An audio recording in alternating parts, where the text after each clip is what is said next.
So, what's new in Eduard? That's the topic of this talk. And there are quite a few authors for this talk.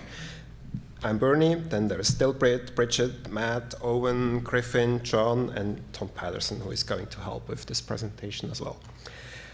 So Eduard, for those who don't know, is an app for creating shaded relief in a manual style, and Eduard uses machine learning for doing this. And to get started, I would like to show you a few maps that cartographers created using Eduard. Here is, for example, Mike Boruta, who created this map for the Atlas of Wild America for National Geographic.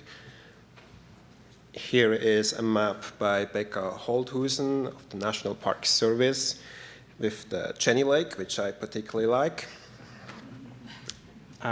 Here is Tom Patterson's Natural Earth version 6 shaded relief that we've just seen earlier today. Here's a well-known example by, the Salish Sea map by Jeff Clark, or a large-scale example here of Lake Wallensee in Switzerland by Twitter/X user Le Mans. And here is an example of a series of Cascade volcanoes maps that David Medeiros at Stanford University created. So these are just to illustrate that, to show you that Eduard can be used for creating shaded relief of different landforms and at different scales. We introduced Eduard 2 years ago at NACIS 2022, and since then we have received quite a few requests requests from people who use Windows and to develop a Windows version, and we thought about it, but we decided to not do that, but instead develop a cloud-based version. So we are happy to introduce or announce the hopefully soon launch of the cloud-based version, which we call Eduard Cloud. If you go to cloud.eduard.earth, you will see this page here. So you log in with your Google account. Then you select the area that you want to shade on this map. And we are loading an elevation model then from Open Topography for this area. This is then in Eduard Cloud. On the right side, you see the controls and settings that we introduced with Eduard 1.0 2 years ago. So I can select the shading style. So we have large scale, medium scale, and small scale styles. And in this example here of the southern Swiss Alps, I'm going to change this to a medium scale style, which nicely accentuates the sharp ridges and creates nice gradients. And I can adjust the illumination direction, the level of generalization, or the aerial perspective effect. So I'm going to increase this a little bit here. And assuming that I'm happy with this, I can now download this to a GeoTIFF file or a PNG or JPEG file with a world file and the projection file attached, and use that in my mapping software. So if you go to cloud.eduard.earth right now, that's what you will see here. So we have a trial version available right now. So when you load this demo elevation set, you will see this. This is Mont Blanc in the French Alps.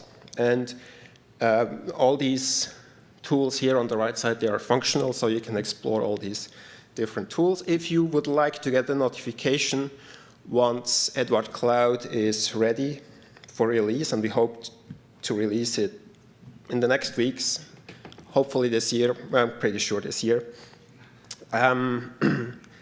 There's a wait list, so you can subscribe there, and we'll send you an email once it's ready. Okay.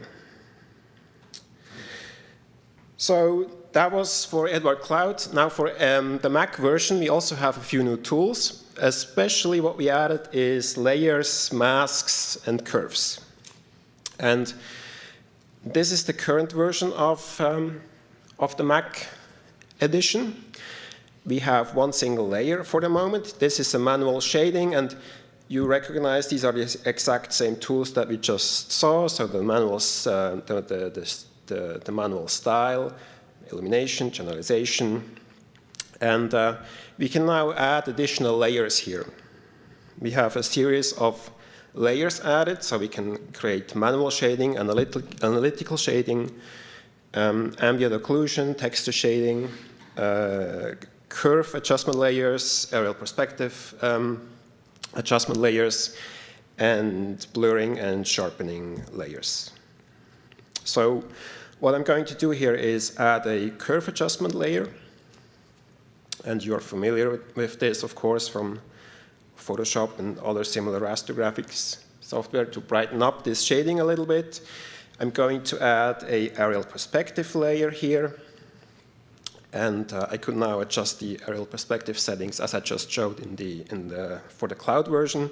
It's the exact same principle here. We also can add ambient occlusion layers. So ambient occlusion is very commonly used in computer graphics for 3D rendering. It's not very often used in cartography, and I'm coming back to ambient occlusion in a few slides. We can also add texture shading. Texture shading was introduced by Leland Brown a few years ago. And this example here is a good one to illustrate curves that we can adjust. Oh no, sorry. I'm starting with the ambient occlusion first. Okay, so with so many layers, we will have to combine these layers, and so we support different blending modes, multiply, and others. So these are the standard blending modes here, and you can adjust the opacity of each layer. You can also adjust a curve for each individual layer. So when you click on this little S or curve symbol there, this is the dialog that pops up, and it allows you to adjust the brightness of each individual layer there.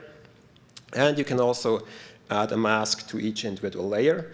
We have elevation masks, slope masks, and you can also load masks from external images. So here in this example, I would like to apply this texture shading to the highest elevations only.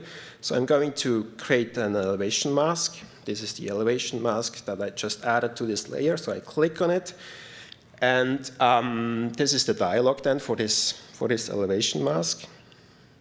I can visualize the mask. And I have a curve here. I can adjust that to make sure the mask is only applied to the highest elevations. On the horizontal axis here, you can see the elevation currently on this elevation model.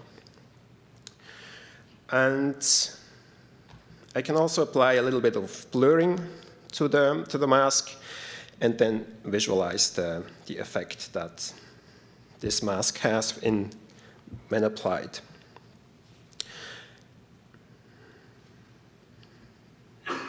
Now, when I look at this shading here, that looks okay to me. What I don't really like is the level of details in the low area. So it's very detailed, and it has a lot of contrast in the low areas. So maybe we can improve this a little bit. So we can add an analytical shading layer here and increase the vertical exaggeration of that analytical shading. And this looks quite good to me for low elevations, but not for high elevations, right? So the manual shading probably looks much nicer, more crisper and clearer for high elevations. So let's combine this, the analytical shading and the manual shading, the two layers that we have now here. And for this, I'm going to add another elevation mask to the analytical shading layer. I'm going to show this mask here. And now here I want to do the opposite. So I want to apply the mask for low elevations. So I adjust the curve to create a mask like this. And then I have the final result here. And once I'm happy with this, I can export it to my GIS or mapping software.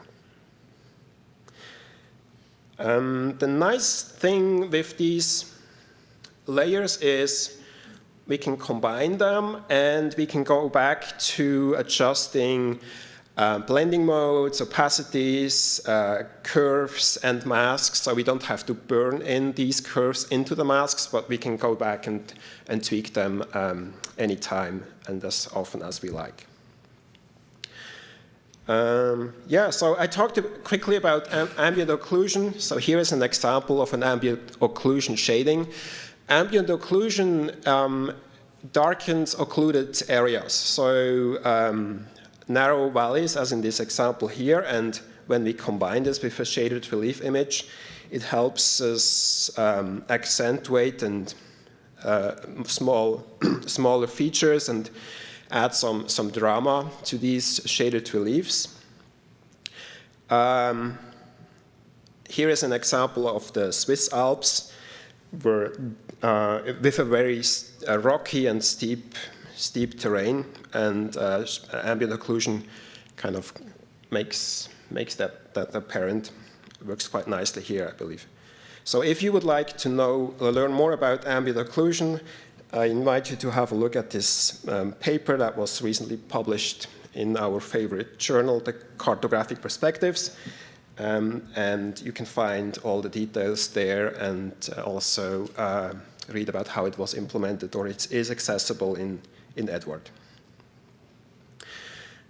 So if you are a user of the Mac version of Eduard and you like Eduard, please give us a review on the Apple App Store. And if you're not yet a user and you have a Mac, feel free to download it from the Apple App Store.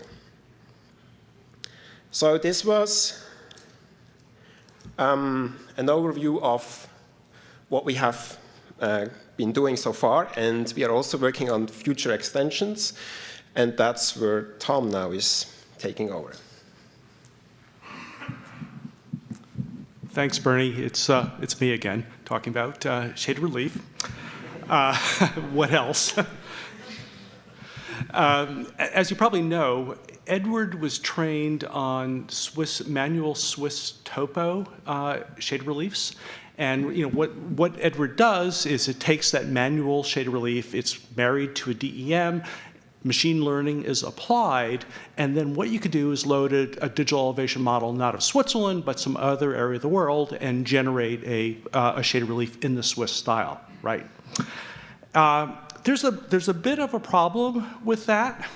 We're loading up the Swiss topographic sheets, and if you look at that, what's the characteristic of the landscape there? It's pretty mountainous and hilly, isn't it? So Eduard does just a bang-up job rendering mountains.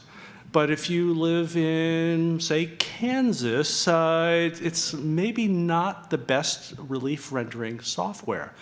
So fortunately, we got some funding from National Geographic Society. If Martin is in the audience, thank you very much.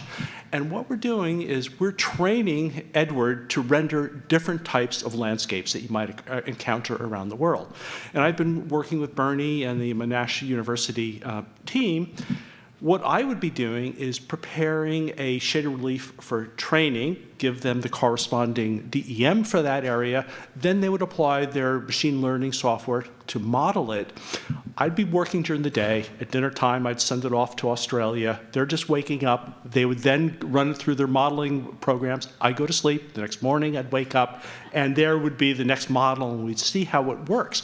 It was an iterative process. We did this for a couple months, different landscapes around the world. It's also cumulative. We get a result that looks pretty good for, say, hills, but it didn't look really good for plains. So then we train against a place that had flatter plains, and then eventually we kind of built up and created some models that were pretty good. So let me show you some of the results that we got. Here is the Grand Canyon. This is just using the existing Swiss topo style in Eduard. The canyon looks pretty good, doesn't it? But look at some of the flatter areas around the plateau surfaces. It's just a flat gray. This is what our new model is achieving. So you can see some of those nuanced textures in the flatter areas. We're pretty happy with that. Let's go to Alberta, Canada. The Rockies are on the left. We've got the prairies on the right. We don't see much detail in the prairies, do we? So this is what the new model is achieving. So we can see some of those subtle details are starting to come out.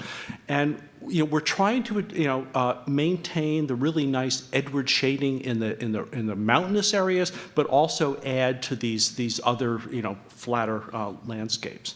So far, so good. There's some real challenging areas in the world. This is the Big Island of Hawaii. Shield volcano, the existing Edward just utterly fails with this.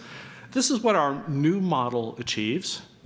Oh, it's a little bit better, but the Big Island is really a challenge. Getting those lofty volcanic shield volcanoes that are almost 14,000 feet high to look like they're 14,000 feet high. And so we actually just created a completely new model just for the Big Island, Hawaii. It has more broader slopes, and it accentuates some of the minor detail that all kind of comes together to model the larger terrain structures better. So we solved, what's interesting is that this model does not work well with other landscapes around the world. It just creates too much visual noise, but it's good for the Big Island. So we may have just a single model for the Big Island of Hawaii. And I'll show you one more challenging landscape. This is centered on Harpers Ferry, West Virginia, where my old office was, showing the Appalachians and the Piedmont area. And you look at this Edward rendering using the Swiss style. And it looks kind of harsh. It almost looks like it could be an eroded desert area. So the new model that we presently have, when applied, it looks a little bit better, but it still looks a little bit harsh and too mountainous. And in this case, you can go into the other tools that Eduard has. I put in a Gaussian blur adjustment layer, softened it up a little bit, and also got the terrain type slider, moved it to the left a little bit, and it softened it up, and it looks more like the rounded Appalachian and Piedmont terrain. So ideally, when we're all done with this, we'd love for Eduard to be able to almost analyze terrain types and come up with the best solution for any type of landscape. What's going to be a challenge is when you've got side-by-side landscapes. Okay, you got mountains that look great, you've got lowlands like this that look fantastic. How do you get the two to work together? And we're going to be working on that for the next 6 months. So stay tuned. Oh, we're not done. Back to Bernie. There's more. Yeah. Okay, so another project we are working on is generalized hypsometric tints. So we would like to, for Eduard to be able to create generalized hypsometric tints, and we would also like to add hypsometric tints to natural Earth. And we're talking about a scale of about approximately 1 to 7 or 8 million. And we are using a very similar approach to what Tom just described for shaded relief. So we train a model from existing manually created contour lines, and this model then is applied to other elevation models of other areas. So when we just try to generalize an elevation model with standard tools like resampling and blurring, etc., we run into a lot of challenges. Of course, we have excessive detail, too many details in the curves, too many small curves that are just not visible or distracting. A big problem are discontinuous valleys. So when we downsample, when we blur elevation models, we fill up valleys where we shouldn't actually fill them up, and so that results in these discontinuous valleys. And we also, in some narrow valleys, have the contour lines too close together, so they smear together and are not readable anymore. So these are the challenges, and this is here a result of one of our first models here. automated generalization. This is a part of the northern Italian Alps. So how did we do this? Tom created these contour lines here of British Columbia. That's one section he created. He also created contour lines of these very complicated fjords in Norway, and also contour lines for a large part of Western Europe. And we use these areas to train the models. Here you can see in the background the colors of the ungeneralized elevation models, and on top the contour lines that Tom created. And this is now applied, another example where we apply this model to British Columbia. And so far it looks quite good. We're still not quite happy with all the details, but we're kind of positive that we're getting there.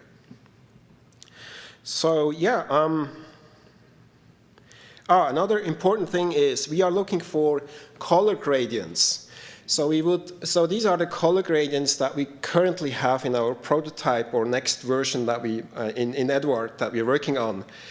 And we would like to extend this list. And so we would like to invite you to please let us know if you know of any maps or atlases that have that use color sequences that work particularly well. Please let us know. We would like to include them here. We will make the color palettes also available under a very permissive license and make them available to everybody, and hopefully maybe also publish a short article in Cartographic Perspective so that these are documented. So please, if you have any nice color sequences, let us know. And yeah, that's it. Thanks to National Geographic and the Cartography and Geographic Information Society for their support over the years. And also, if you have any ideas for possible improvements to Eduard, please let us know. We are always keen on getting feedback. Thanks.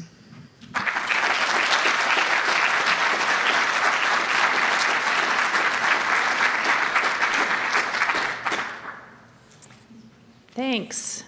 Does anyone have any questions for Bernie or Tom? Any? Yeah. Thank you for your talk. Wonderful.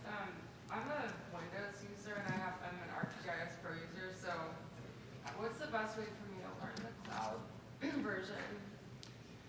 Can you repeat that question? Like, is there like tutorials or like how would I dip my toe into the Eduard one? Yeah, how to learn about Eduard Cloud. So I have it loaded here. If you go to this website right now, that's the elevation model that you will see. The best way probably to learn this is just to play around with the sliders and see what happens. We do have a little introduction and manual in as work in progress, so we will make that available as well. Yeah, link it through that web page. Have you thought about like LiDAR data and like integrating capabilities with LiDAR with this, or is it just for like rasters, bring in a raster only? So point clouds are very big and difficult to handle, especially over the web. So no, thank you. Yeah. So what we integrate here is open topography. So we support SRTM, NASADEM, and ALOS elevation models that you can download from open topography. Yeah. Thank Yeah. you. I was curious, the model that you trained for generalizing contour lines for the symmetric hits, is that model working on, is that model producing generalized vectors? And so that would be able to use those vectors to make topographic maps? Yeah, so the question was about the model that generalizes contour lines, whether it's creating a raster or vector data, right? It's creating raster, and so we are then vectorizing the raster output of this model. Yeah, that's the approach that we take. Thank you. Thanks again to the audience and to every one of the presenters for being here. There's going to be a morning break now. Help yourself to refreshments, and then sessions start up again at 10:20. In this room is going to be cartographic narratives, and check Sched for the updated schedules for today and tomorrow. Thanks, everybody.